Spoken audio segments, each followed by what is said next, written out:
apa kabarnya kalian semua? Semoga kabarnya baik-baik saja. Di video kali ini Mimin bakalan nerusin alur cerita anime yang berjudul Chiyu Mahono Machigata Suikata. Buat kalian yang belum nonton episode sebelumnya, disarankan untuk menonton terlebih dahulu. Linknya ada di deskripsi video ini. Oke, tanpa berlama-lama lagi langsung saja ke video intinya. Audio Jungle. Di episode sebelumnya diperlihatkan dengan Shiros yang flashback ke masa lalu, yang mana dia dulu masih menjadi kesatria dan jadi ketua batalion. Dia diberikan misi oleh Raja Lloyd buat menyelidiki iblis yang masuk ke wilayah kerajaan. Misi tersebut dia ambil dan mengajak bawahannya untuk terlibat dalam misi tersebut. Dalam pencariannya tersebut sempat membuat mereka putus asa, namun karena mereka berpindah tempat, hasilnya mereka bisa menemukan keberadaan iblis itu berada. Mereka sedang menangkap para monster untuk dibawa ke markasnya. Entah buat apaan tujuan mereka melakukan itu. Alhasil karena misi itu rahasia, jadi terjadi pertarungan seru antara Rose dan juga iblis bernama Nero tersebut. Awalnya Nero menganggap remeh Shiros. Sesudah tahu kekuatan Shiros hampir sebanding dengan dia, Nero pun mulai unjuk gigi. Kini animenya dilanjutkan kembali. Pertarungan terus dilakukan. Shiros kali ini harus menghindari serangan pedang yang si Nero pegang, yang mana Rose kagak berani untuk mengenai pedang tersebut. Walaupun sempat dia terkena goresan sedikit, tapi Shiros mengembalikan keadaan dengan menunjuknya seperti itu. Sampai si Nero terpental kayak begitu. Anak buahnya pun terlihat bisa mengimbangi perlawanan dari bawahannya si Nero. Si Nero akhirnya yang awalnya dia kagak percaya kalau kesatria itu kuat, sekarang setelah melihat Shiros dan juga anak buahnya, dia jadi mengerti kalau orang-orang seperti Shiros ini bisa jadi penghambat semua rencana Raja Iblis itu sendiri. Nero yang tadinya menganggap remeh manusia, kini dia sudah melihat dan mengakui kekuatannya. Dia akan memperlihatkan kekuatannya kalau iblis tidak akan kalah dari Shiros dan kawan-kawannya. Pedangnya pun berubah lagi seperti mengeluarkan energi gitu. Dan anak buahnya seketika jadi tidak takut mati, sehingga membuat para anak buahnya Shiros ini malah dihukum balik sampai mati satu persatu seperti itu. Anehnya iblis itu walaupun sudah mati, tapi tenaga mereka tidak hilang, malah lebih kuat, jadi makin banyak korban lagi. Bahkan mereka terbilang cukup panik setelah kehilangan satu temannya tadi. Shiros di sana marah gitu kan melihat anak buahnya habis. Hal itu dimanfaatkan si Nero untuk melawannya. Terbukti Shiros jadi tidak kuat dengan yang sebelumnya karena amarah yang menyelimutinya. Pedang itu terkena mata Shiros.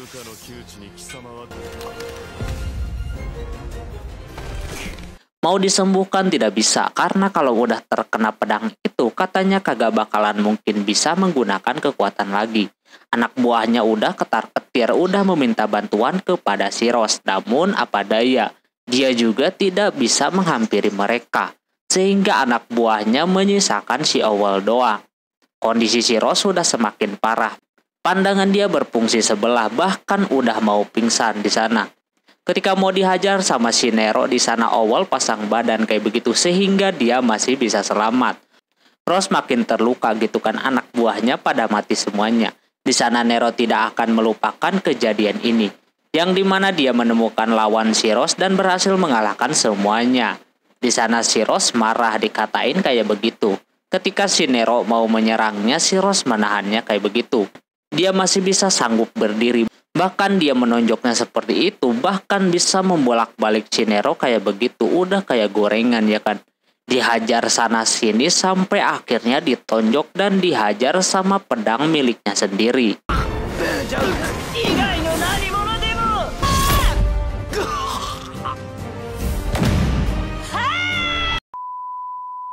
Rose berambisi udah mau menghabisinya, tapi kekuatannya sudah tidak tersisa. Dia udah hampir pingsan di sana. Tak lama kemudian datang si Amila, yang dimana di situ dia muridnya si Nero. Padahal Nero sudah menyuruhnya buat pergi dari sana, tapi Amila masih di sana. Alhasil dia menolong gurunya tersebut. Melihatnya kayak begitu membuat Shiros merasa kagak adil. Masih ada orang yang tersisa dan menyelamatkan si Nero, berbeda dengannya yang menyisakan dia sendiri. Tak lama Owl masih bisa berbicara di sana. Shiros yang sudah tidak sanggup berjalan mendekatinya. untuk mencoba menyembuhkannya. Karena lukanya terlalu dalam, kemungkinan si Owl sudah tidak bisa disembuhkan lagi. Owl menyuruh si Rose untuk menunjukkan si Rose yang seperti biasanya. Owl dan yang lainnya merasa senang bisa bertarung bersama si Rose. Owl yakin pasti semua merasakan hal yang sama sepertinya. Rose merasa gagal menjadi kaptennya sebenarnya, yang mana dia terlalu tinggi hati kalau dia itu kuat dan bisa melindungi bawahannya. Gak taunya malah kayak begini. Dia merasa kagak berguna dan lemah di sana. Owl mencoba buat menguatkan si Rose untuk yang terakhir kalinya, namun Rose tetap tidak bisa kehilangan bawahannya seperti itu. Dia nangis-nangis di sana. Setelah itu si Rose pulang dan laporan kepada Raja Lloyd. Dia memberitahu kalau Raja Iblis akan segera bangkit. Dia tahu dari si Nero, ini ada hubungannya dengan aktivitas mereka yang membawa para monster Glowwolf yang sudah mereka dapatkan.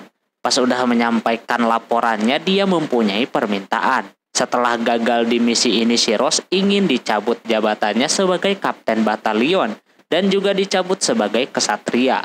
Lloyd langsung mengabulkan keinginannya tersebut, lalu dia pun pulang. Di tengah jalan, si Rose bertemu dengan orang tua bawahannya yang katanya bernama Josh. Awalnya itu anak sangat bandel katanya. Mereka udah tahu kalau anaknya itu tidak selamat. Namun dia bersyukur masih bisa melihatnya sekali lagi. Dia juga melihat anaknya sudah bahagia setelah jadi bawahannya si Rose. Banyak perubahan pas udah jadi bawahannya si Rose. Dia jadi murah senyum sekarang. Sesudah mengobrol, dia pulang ke rumahnya dan dia pun murung di dalam sana. Sampai akhirnya 1 bulan berlalu, Siglis mengunjungi si Rose. Katanya gara-gara Rose kagak keluar sampai sebulan, Raja Lloyd sampai ke sana tanpa penjagaan. Dia takut si Rose melakukan hal-hal yang tidak diinginkan. Bahkan sebenarnya dia sudah pasrah dengan keadaan saat ini. Sampai si Siglis saja marah kayak begitu.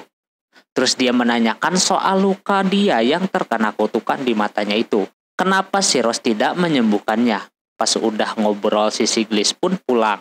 Si Rose kagak bakalan menyembuhkan lukanya itu. Ini bukti sebagai gagalnya dia menjaga para bawahannya. Dia tidak tahu tujuan dia selanjutnya apa. Apakah tujuannya cuma balas dendam doang? Tentu tidak begitu. Pas dia habis dari air dan balik lagi ke ruangan tengah, seketika dia membayangkan kalau dulu ruangan ini selalu ramai sama anak buahnya. Di situ si Rose merasa kalau dirinya lemah, gagal dan lain-lain, sehingga si Owl pun datang. Dia melihat si Rose tidak seperti biasanya. Dia pernah diceramahi kalau semua orang kagak ada yang abadi. Jadi si Rose tidak boleh berlarut-larut dalam kesedihan. Dia mengingat perkataan si Owl yang terakhir kalinya. Dia menyuruh si Rose untuk menjadi si Rose yang dia kenal. Padahal kalau dulu dia melihat anak buahnya murung suka dimarahin. Sekarang si Rose seperti itu. Kayaknya kalau anak buahnya melihatnya murung langsung ditertawakan sama mereka. Di situ Rose bakalan menunjukkan sisi lemahnya sekarang saja. Habis itu tidak lagi. Setelah puas menangis, Rose pun langsung mempunyai tujuan. Kalau dia akan membentuk unit penyelamat. Dia tahu kalau di masa depan kemungkinan akan terjadi peperangan antara manusia dan juga iblis. Maka dari itu dia akan mencari 5 murid. 2 orang yang bisa menguasai sihir penyembuh dan 1 orang lagi yang memiliki kekuatan yang sama sepertinya. Pasti dia yakin pasukannya bakalan kuat untuk melawan para iblis-iblis itu. Kembali ke masa sekarang, si Rose merasa bersyukur bisa bertemu dengan si Usato, yang dimana sulit untuk mencapai ke level si Usato saat ini. Ilmu penyembuhan si Usato ini bukan lagi ilmu penyembuh biasa. Untuk mencapai level itu tidak sembarang orang bisa melakukannya. Dia yakin kalau si Usato bakalan kebal nantinya.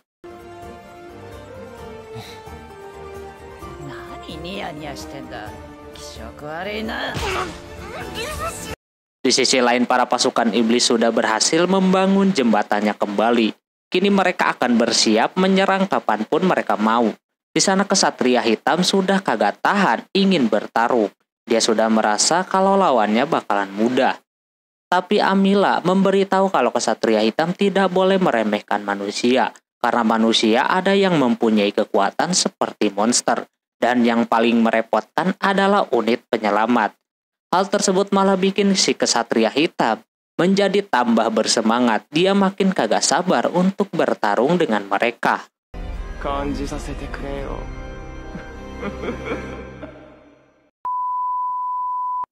Oke, mungkin segitu dulu untuk episode kali ini. Mohon maaf bila ada kesalahan dalam penyebutan nama, tempat, atau yang lainnya. Dan sampai jumpa di episode selanjutnya. Jamatan deh, bye-bye.